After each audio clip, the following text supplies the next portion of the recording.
Salam əziz həmkarlar. Biz bugün Robert Gagne öyrənmənin şərtləri nəzəriyyəsi Time Test Bankından izahına baxırıq. Sual 1. Klasteri tamamlayın. Öyrənmə müşahidə olunan davranış nəticəsi kimi başa düşülür. Biz Gagne nəzəriyyəsinə aid olanı tapmalıyıq. Şagirdin necə öyrənməsi nə öyrəndiyindən daha önəmlidir. Bu doğru fikirdir.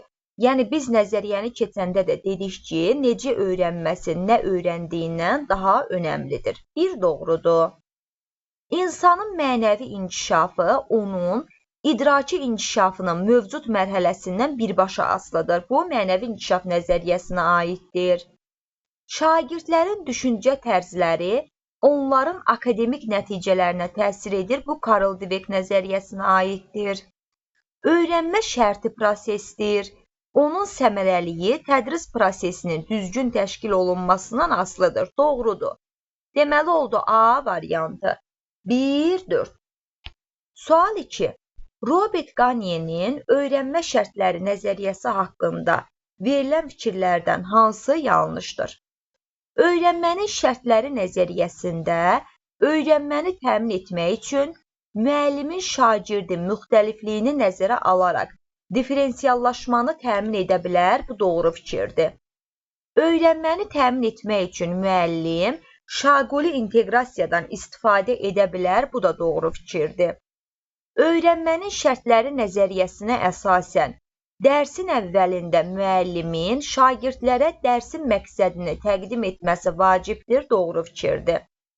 Öyrənmənin şərtlərinə nəzəriyyəsinə əsasən müəllim yalnız tapşırıqların sonunda şagirdlərlə əks əlaqə qura bilər. Ümumilikcə, əks əlaqə bilirsiniz nədir? Şagird tapşırığı yerinə yetirən zaman səhvə yol verdikdə, çətinliklə qarşılaşdıqda ona yaxınlaşıb ünsiyyətdə oluruq, istiqamət veririk. Yəni, tapşırığın sonunda yox, tapşırığı yerinə yetirən zaman. Deməli, 4 yanlışdır. Müəllim evə tapşırıq olaraq yaradıcı tapşırıqlar verməsi, bilik və bacarıqların tətbiqini təmin etmək addımının reallaşdırılması ilə bağlıdır. Səhvdir. Bilik və bacarıqların tətbiqini təmin etmək 6-cı addımdır.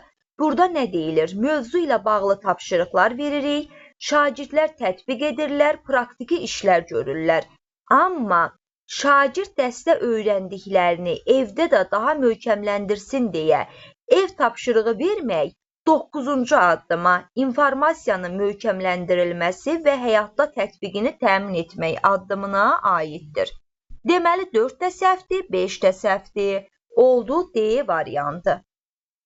Robert Gagne'nin təlim prosesinin səmərəli təşkil olunması üçün lazım olan addımlarından deyil. Şagirdin diqqətini dərsə cəlb etmək var.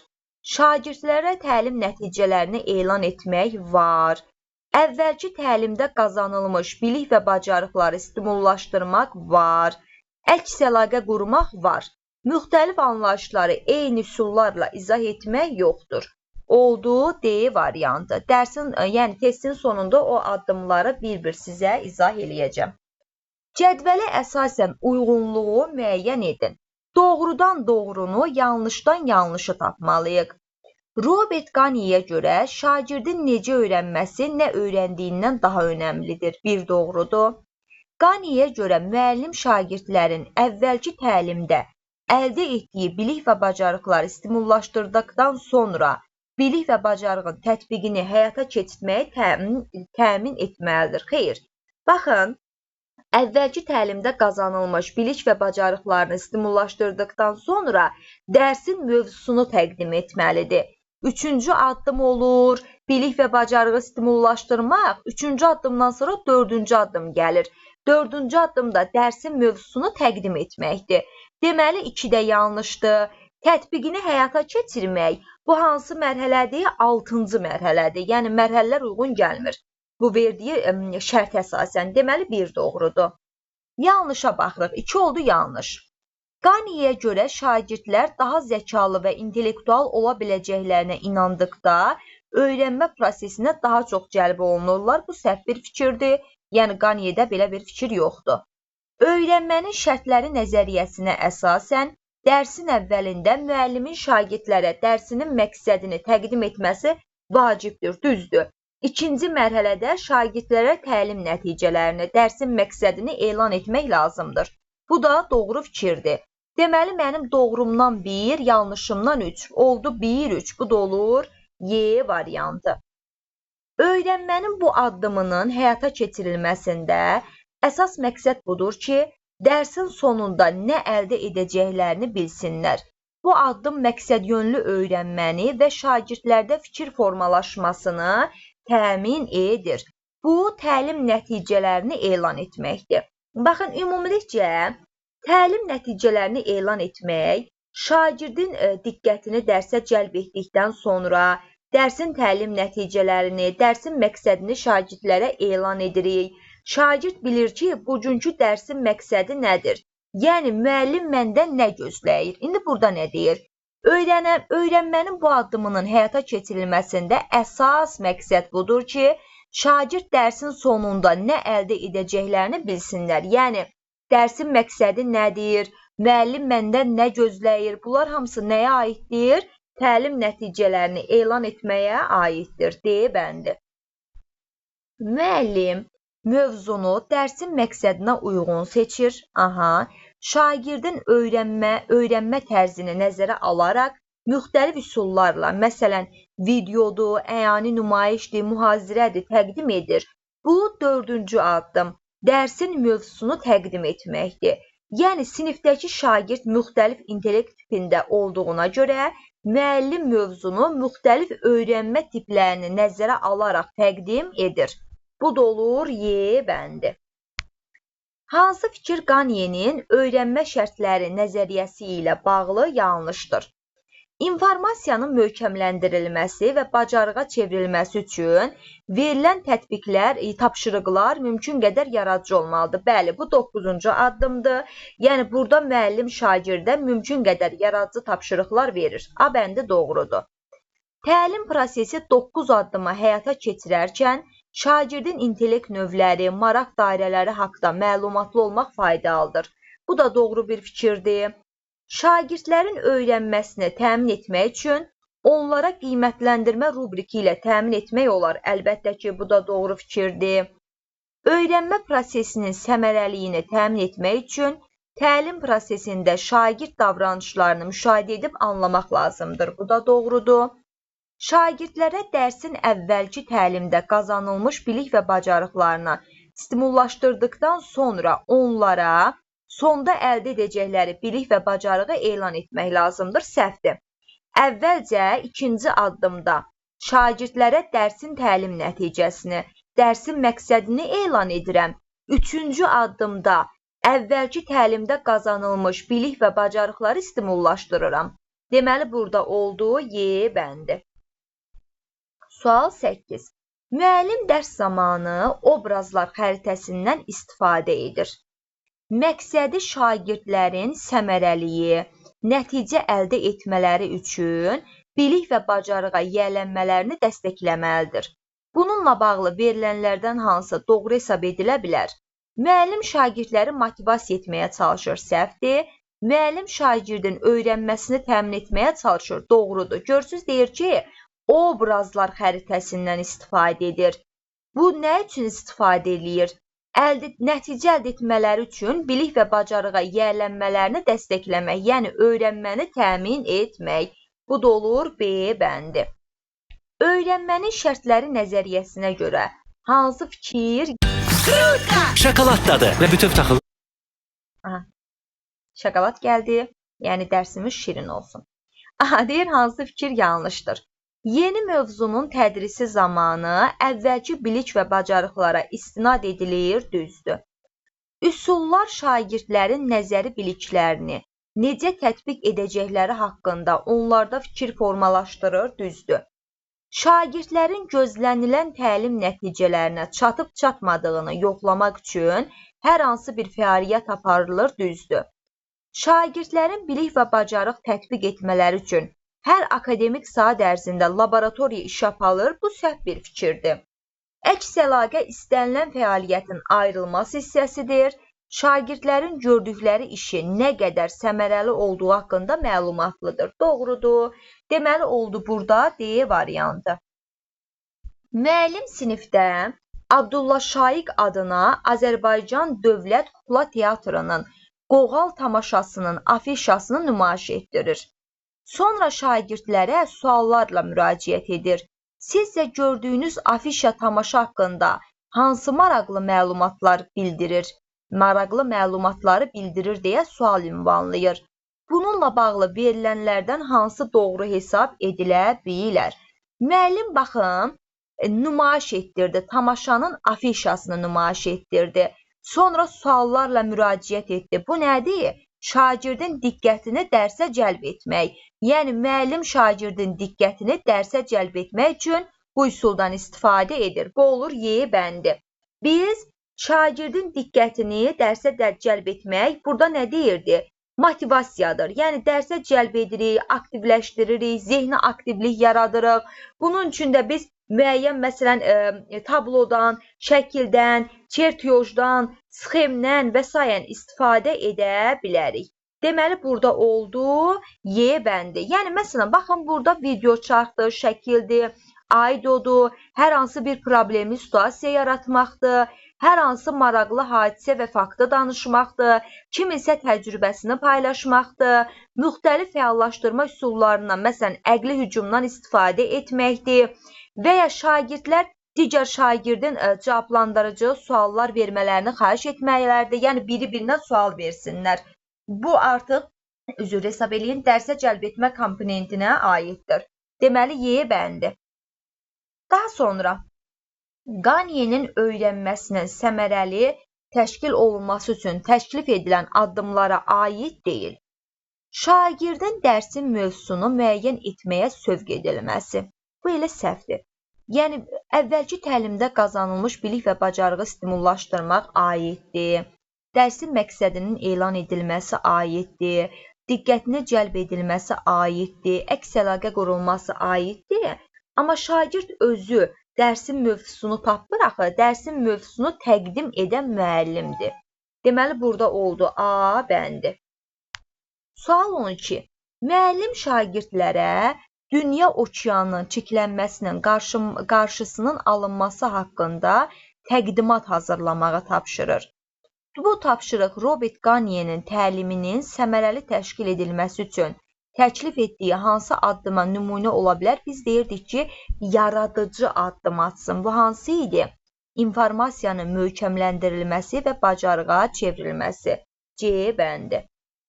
Dərsin məqsədinə uyğun olaraq müəllim şagirdlərə özünü qiymətləndirmə vərəqləri təqdim edir. Burada hansıdır? Təlim nəticəsinin reallaşdırma səviyyəsini müəyyənləşdirmək. Bu da C bəndidir. Daha sonra, dərsin sonrakı mərhələlərinin səmərəli təşkilində mühüm rol oynayır. Düşündürücü suallar vermək, bayaq dedim. Hər hansı şəkildən, əyani vasitələrdən istifadə etmək, maraqlı hadisələr haqqında danışmaq, şagirdlərin diqqətini dərsə cəlb etməkdir. A bəndi. Robert Qaniyenin öyrənmənin şərtləri nəzəriyyəsini əsas tutaraq, şagirdin təlim nəticəsinə çatıb-çatmadığını yoxlamaq üçün təqdim olunmuş fəaliyyətlərdən biri uyğun deyil. Dərsin sonunda refleks etmək aiddir. Şagird özünü qiymətləndirməsi üçün təşviq etmək aiddir. Verilən informasiyanın unudulmaması üçün abreviaturadan istifadə etmək bu aid deyil. Biri-birini qiymətləndirilməsi üçün şərait yaratmaq da aiddir. 3-2-1 üsulundan istifadə etmək də aiddir. Deməli, 15-də oldu C bəndi. 16. Öyrənmənin addımlarını onların təsviri ilə uyğunlaşdırın. Gəlin baxaq. Əvvəlki təlimdə qazanılmış bilik və bacarıqları stimullaşdırmaq. Bunun üçün nə eləyə bilərəm? Əvvəlki biliklərlə bağlı sual verə bilərəm. 1-ə D. Bilik və bacarığın tətbiqini təmin etmək. Buna praktik məşğələlər verərəm. 2-yə B. Əks əlaqə qurmaq, yəni şagird fəaliyyətini dəstəkləmək. 3-ə C. Şagirdin təlim nəticəsini elan etmək, öyrəniləcək bilik və bacarıqları şagirdlərə bildirmək. 4-ə də A. 1-ə D, 2-yə B, 3-ə C, 4-ə A. Bu da eləyir B bəndi. Müəllim ailə büdcəsi mövzusuna uyğun olaraq pulu düzgün xərcləməyin büdcəyə vurduğu ziyanı izah etmək üçün şagirdlərə həyati situasiya təqdim edir, dərsin içərisində təqdim edir. Bu nədir? Burada öyrənməni təmin etmək. Deyir ki, hansı addım ola bilər? Əlbəttə ki, öyrənməni təmin etməkdir. Yəni, müəllim həyati situasiya təqdim edir ki, mövzunu öyrənə bilsinlər. A bəndi. Tarix dərsində Azərbaycan xanlıqlar dövründə bölməni tədris edib bitirəndən sonra müəllim şagirdə evə qrup işi olaraq tapşırıq verir. Evə tapşırıq vermək nə idi? İnformasiyanı möhkəmləndirmək və bacarığa çevirmək. B bəndi. Evə tapşırıq sonuncu mərhələdir. Biologiya dərsində toxumlu bitkilər bölməsini tədris edib bitirən müəllim şagirdlərə sonda verirsə nədir? Yenə informasiyanın möhkəmləndirilməsi və bacarığa çevrilməsi.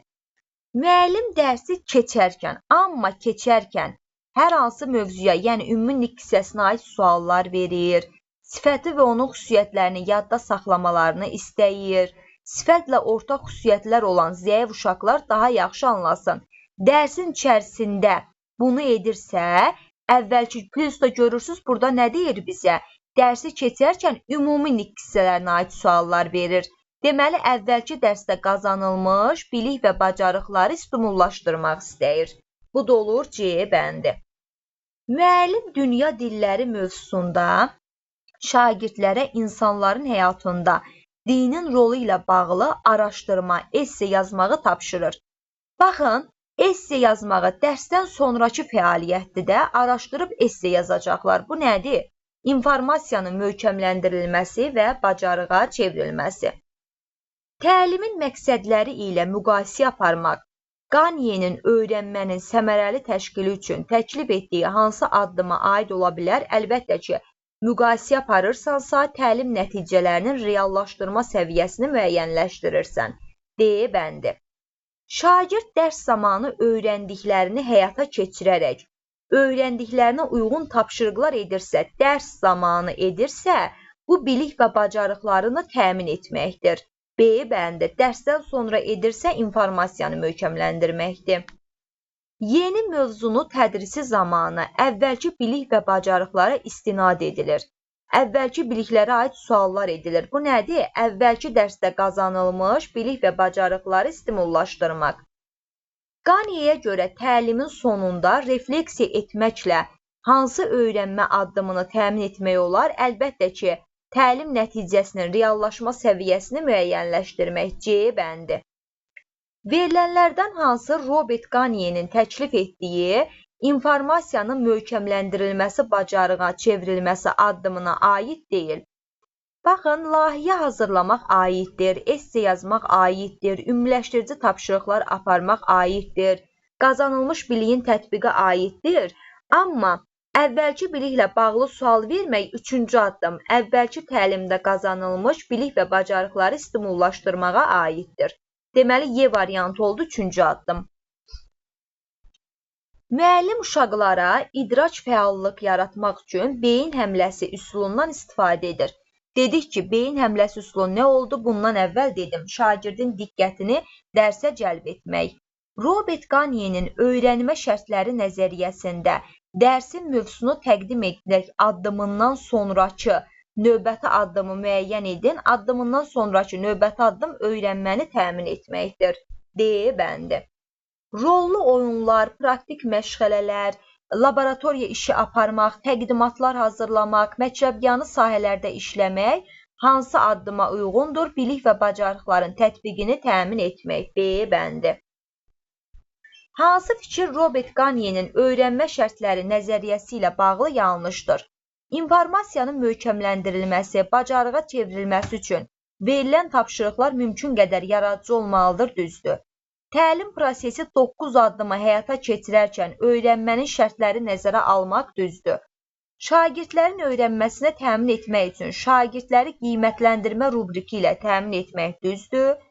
Öyrənmə prosesinin səmərəliliyini təmin etmək üçün təlim prosesində baş verənləri anlamaq lazımdır, düzdür? Şagirdlərə dərsin əvvəlki təlimdə qazanılmış bilik və bacarığını stimullaşdırdıqdan sonra bilik və bacarığın tətbiqini təmin etmək bu səhvdir. Biz stimullaşdırmadan sonra dərsin mövzusunu təqdim edirik, Y bəndi. Ümumilikcə yadınızda saxlayın. Robert Gagne nəzəriyyəsi 9 addımdan ibarətdir. Baxın, birinci addımda şagirdin diqqətini dərsə cəlb edirik. Bu motivasiyadır. Yəni, şagirdin diqqəti dərsə cəlb olunur, şagirdlər aktivləşdirilir, zehni aktivlər yaradılır. İkincidə, şagirdlərə təlim nəticələrini, dərsin məqsədini elan edirik. Yəni, şagirdin diqqətini dərsə cəlb etdikdən sonra təlim nəticələrini, dərsin məqsədini şagirdə elan etmək, şagirdə bugünkü dərsin məqsədi nədir? Yəni, müəllim məndən nə gözləyir? Artıq bunu bilir. Üçüncüdə, əvvəlki təlimdə qazanılmış bilik və bacarığı stimullaşdırırıq. Yəni, bugün tədris edəcəyimiz mövzunun əvvəlki mövzu ilə əlaqəsi varsa, əvvəlki mövzuları xatırladıb, sonra bugünkü mövzuya keçid edirik. Dördüncüdə dərsin mövzusunu təqdim etmək, yəni sinifdəki şagirdlər müxtəlif intellekt tipində olduqlarına görə mövzunu müxtəlif öyrənmə tiplərini nəzərə alaraq təqdim edirik. Beşincidə öyrənməni təmin etmək. Mövzunu təqdim etdikdən sonra öyrənməni təmin edirik. Şagird pasiv şəkildə öyrənmir, özü nələrsə araşdırır. Altıncıda bilik və bacarıqların tətbiqini təmin etmək. Mövzu ilə bağlı tapşırıqlar veririk, şagird tətbiq edir, praktik işlər görür. Yeddincidə əks əlaqə qurmaq. Şagird bu tapşırığı yerinə yetirən zaman, səhvə yol verdikdə, çətinliklə qarşılaşdıqda ona yaxınlaşıb, ünsiyyətdə oluruq, istiqamət veririk. Səkkizincidə təlim nəticələrinin reallaşdırılma səviyyəsini müəyyənləşdirmək. Yəni, yekun nəticəyə baxırıq, qiymətləndirmə aparırıq, refleksiya edirik. Doqquzuncuda informasiyanın möhkəmləndirilməsi, həyata tətbiqi, yəni yaradıcı ev tapşırıqları veririk.